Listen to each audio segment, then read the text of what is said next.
박순의 할머니는 평생을 일만 하며 살아왔습니다. 남편과 함께 작은 가게를 운영하며 아들, 딸을 키우고 그들이 잘 성장할 수 있도록 모든 노력을 기울였습니다. 아이들이 성장하여 결혼하고 나니 할머니는 문득 자신을 위해 해온 것이 없다는 사실을 깨닫게 되었습니다. 남편의 건강이 나빠져 함께 운영하던 가게마저도 정리하게 되어 할머니는 하루하루가 우울하고 삶의 의미를 잃은 듯한 기분이었습니다. 그러던 어느 날 라디오에서 흘러나오는 사연을 듣게 되었습니다. 그 사연은 자신의 삶과 비슷한 삶을 살아온 한 여성이 자신의 삶을 위해 뒤늦게 변화하려고 노력했고 어느새 그 어느 때보다 행복한 삶을 살아가고 있다는 사연을 들으며 할머니는 자신도 변하고 싶어졌습니다. 이렇게 우울하게 시간을 보내고 있다고 해서 삶이 변하지 않을 것이라는 걸 가슴 깊이 깨닫고 노년을 행복하게 보내기 위한 필요한 조건들을 알아보게 되었습니다. 그 이후로 그녀의 삶은 놀랍도록 변화했습니다.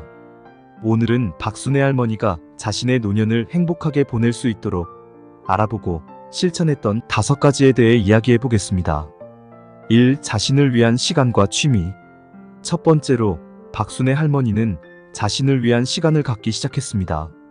그동안 일과 가사에만 매달려 자신의 삶을 잊고 지냈던 할머니는 이제 매일 아침 산책을 하고 독서를 하며 시간을 보냈습니다.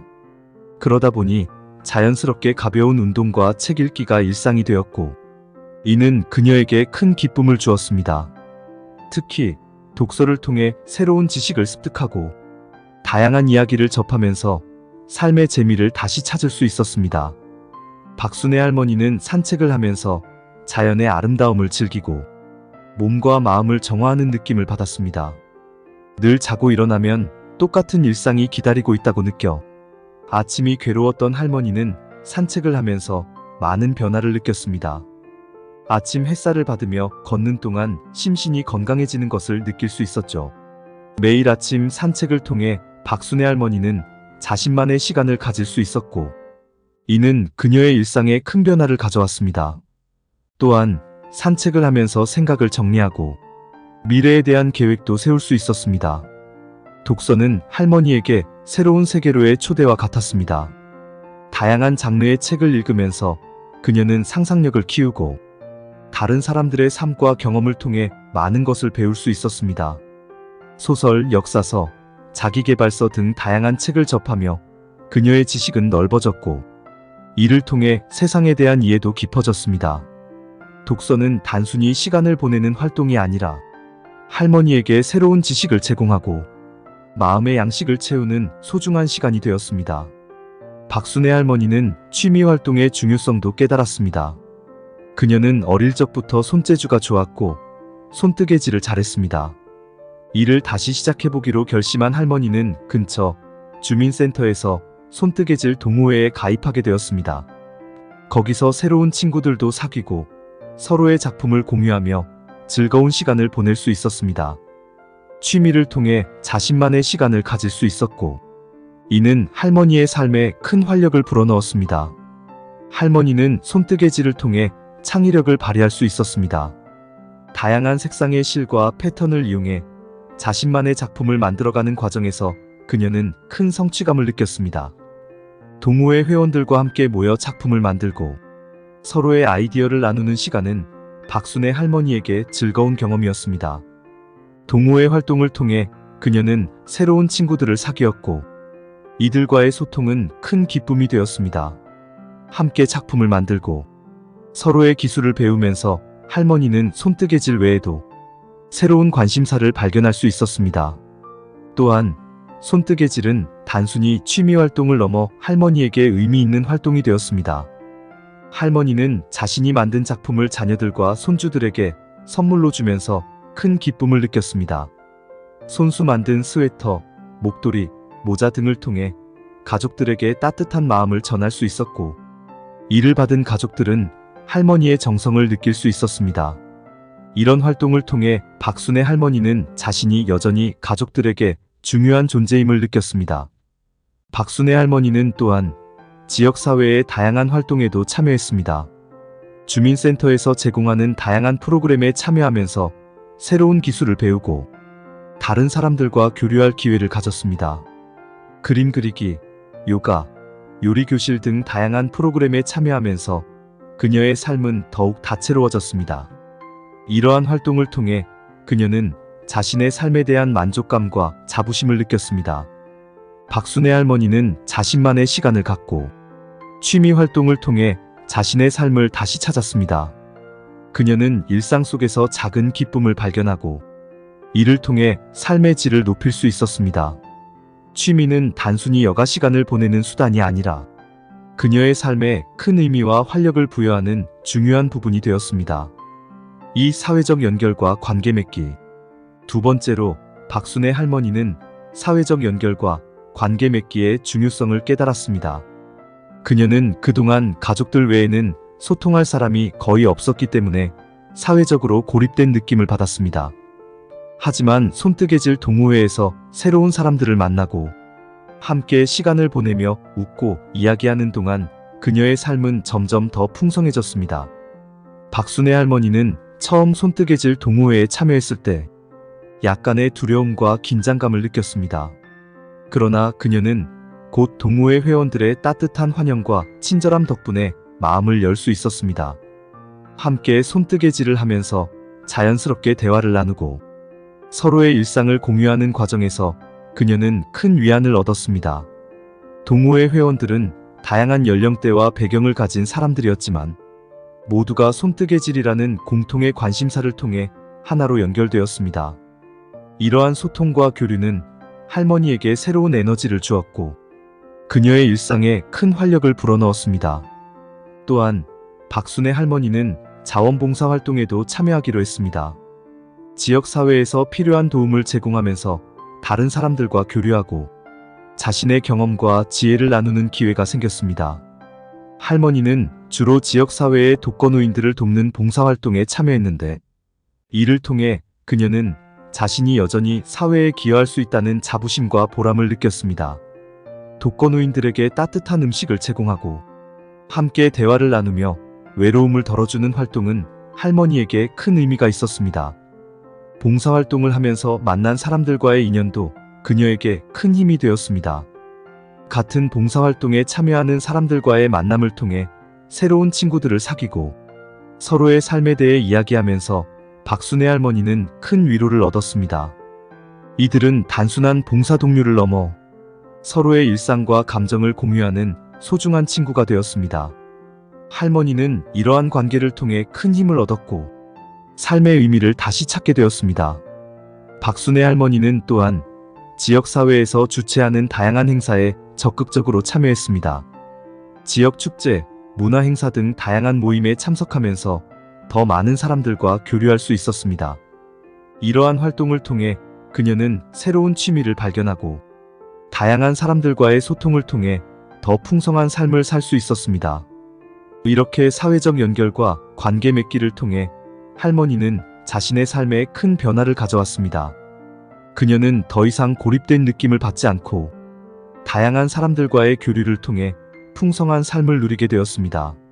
3. 건강관리.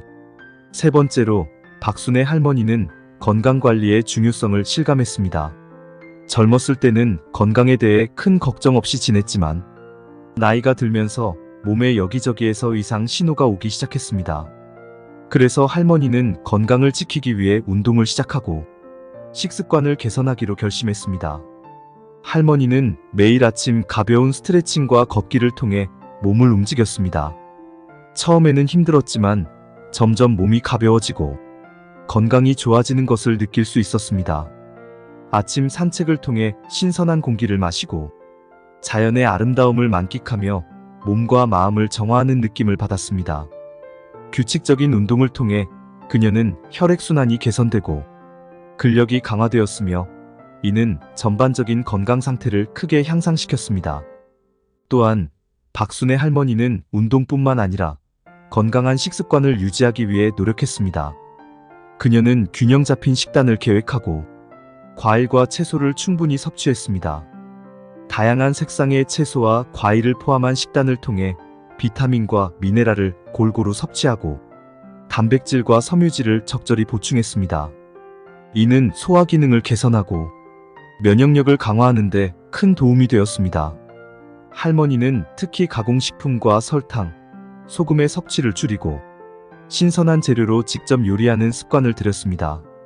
이렇게 함으로써 건강한 체중을 유지하고 만성 질환의 위험을 줄일 수 있었습니다. 박순애 할머니는 또한 정기적인 건강검진을 통해 자신의 건강 상태를 주기적으로 확인했습니다. 이를 통해 조기에 건강 문제를 발견하고 적절한 조치를 취할 수 있었습니다. 할머니는 의료 전문가의 조언을 따르며 필요한 경우 약물 치료나 재활운동을 병행했습니다.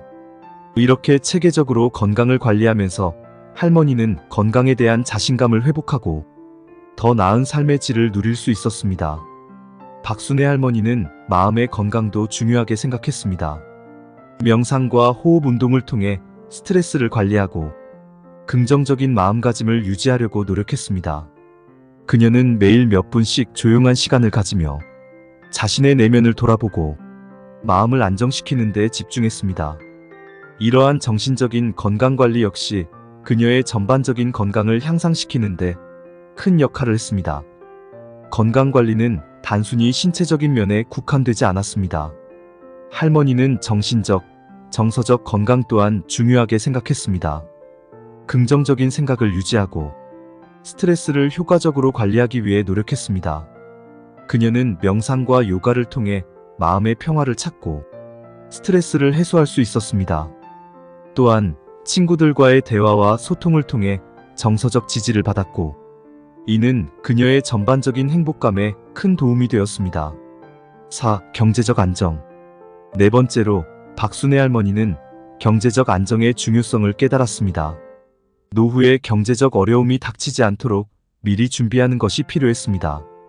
그래서 할머니는 자신의 재정 상황을 점검하고 예산을 세워 불필요한 지출을 줄이기로 했습니다. 젊었을 때는 아이들을 키우고 가정을 꾸리느라 재정 관리를 소홀히 했지만 이제는 자신의 노후를 위해 철저한 계획이 필요하다는 것을 깨달았습니다. 박순애 할머니는 먼저 자신의 재정 상태를 꼼꼼히 분석했습니다. 현재의 수입과 지출을 정확히 파악하고 미래에 예상되는 지출 항목들을 정리했습니다. 이 과정에서 그녀는 불필요한 소비를 줄이고 지출을 효율적으로 관리하는 방법을 찾았습니다. 예를 들어 불필요할 만큼 비싸게 내고 있던 핸드폰 요금이나 TV 요금 같은 것을 필요에 맞게 줄이고 대형마트에서 대량 구매하는 대신 지역시장을 이용해 신선하고 저렴한 식재료를 구매하는 등의 방법을 통해 지출을 절감할 수 있었습니다. 또한 할머니는 적절한 재정 계획을 세우기 위해 금융 전문가의 도움을 받았습니다. 이를 통해 연금 수령, 저축, 투자 등의 방법을 체계적으로 관리할 수 있었습니다. 할머니는 다양한 연금 상품을 비교하고 자신에게 가장 적합한 연금을 선택했습니다. 또한 금융 전문가의 조언을 받아 적절한 투자 포트폴리오를 구성함으로써 자산을 효율적으로 운용할 수 있었습니다. 주식, 채권, 부동산 등 다양한 투자 방법을 통해 리스크를 분산시키고 안정적인 수익을 올릴 수 있었습니다. 박순애 할머니는 또한 정부에서 제공하는 다양한 노후 지원 프로그램을 활용했습니다. 기초연금, 주택연금, 건강보험 등의 혜택을 최대한 이용하여 경제적 부담을 줄였습니다. 그녀는 이러한 제도들을 꼼꼼히 조사하고 자신에게 필요한 지원을 받기 위해 필요한 서류와 절차를 준비했습니다. 이를 통해 할머니는 경제적 안정뿐만 아니라 생활의 편안함을 더욱 높일 수 있었습니다. 경제적 안정이 확보되니 마음의 여유도 생기고 더 나은 노년을 준비할 수 있었습니다.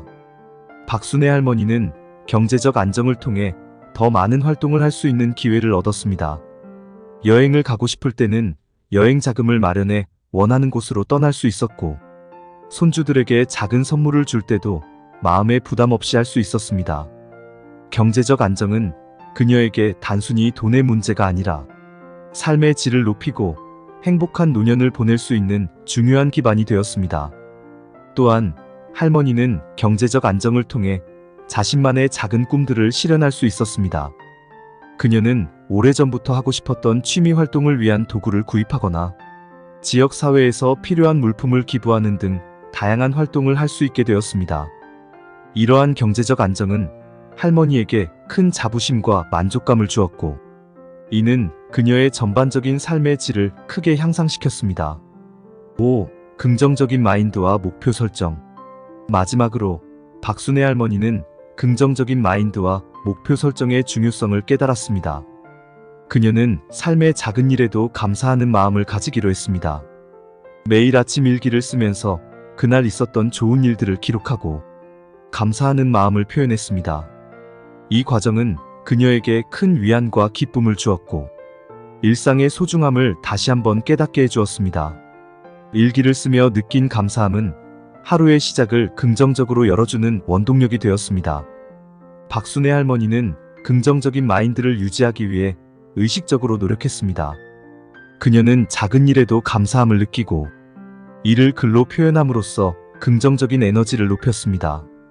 아침에 일어나 따뜻한 햇살을 느끼며 감사함을 느끼고 가족과 친구들과의 소소한 대화에서도 행복을 찾았습니다.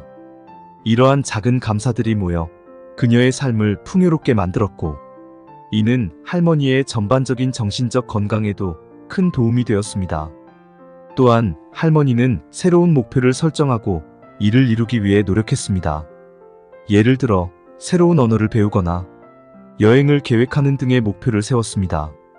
그녀는 어린 시절 배우지 못했던 영어를 공부하기로 결심하고 지역 커뮤니티 센터에서 제공하는 영어 강좌에 등록했습니다. 새로운 언어를 배우는 과정은 그녀에게 도전과 동시에 큰 즐거움을 주었고, 이를 통해 새로운 사람들과 소통할 수 있는 기회를 얻었습니다. 또 다른 목표로 할머니는 여행을 계획했습니다. 그녀는 항상 가고 싶었던 제주도 여행을 목표로 삼고 이를 위해 저축을 시작했습니다. 여행 준비 과정에서 다양한 자료를 조사하고 여행 일정을 계획하는 일은 그녀에게 큰 동기부여가 되었습니다. 또한 여행을 통해 새로운 경험을 쌓고 다양한 문화를 접하는 것은 그녀의 삶에 새로운 활력을 불어넣었습니다. 제주도의 아름다운 자연과 풍경을 직접 경험하면서 할머니는 큰 만족감을 느꼈고, 이는 그녀의 일상에 큰 활력을 불어넣어 주었습니다. 할머니는 이러한 목표들을 통해 자신에게 도전하고 새로운 것을 배우는 과정에서 큰 만족감을 얻었습니다. 작은 목표부터 시작해 점점 더 큰 목표를 설정하면서 그녀는 끊임없이 성장하고 발전하는 자신을 느꼈습니다. 이는 할머니의 자존감을 높여주었고 삶에 대한 긍정적인 태도를 유지하는 데 큰 도움이 되었습니다. 할머니의 경험을 통해 우리는 긍정적인 마인드와 목표 설정의 중요성을 다시 한번 깨달을 수 있습니다. 매일의 작은 감사함을 통해 긍정적인 에너지를 높이고 새로운 목표를 설정함으로써 삶의 활력을 유지할 수 있습니다. 박순애 할머니의 이야기를 통해 많은 분들이 긍정적인 마인드를 갖고 목표를 설정하여 더 나은 삶을 살아가시길 바랍니다. 박순애 할머니는 이 5가지 조건을 실천함으로써 행복한 노년을 보낼 수 있었습니다. 자신의 시간을 갖고 사회적 관계를 맺고 건강을 관리하고 경제적 안정을 이루며 긍정적인 마인드를 가지는 것이 얼마나 중요한지 깨달았습니다. 이 이야기를 통해 노후를 준비하는 분들이 박순애 할머니처럼 행복한 노년을 보낼 수 있기를 바랍니다. 삶은 나이가 아니라 마음의 상태에 달려 있습니다. 매일을 새롭게 맞이하고 감사하는 마음으로 살아가세요. 행복한 노년을 꿈꾸는 여러분, 이 5가지 조건을 실천하며 더욱 풍요로운 삶을 만들어 가시길 바랍니다. 감사합니다. 좋아요, 구독 설정은 영상 제작에 큰 힘이 됩니다.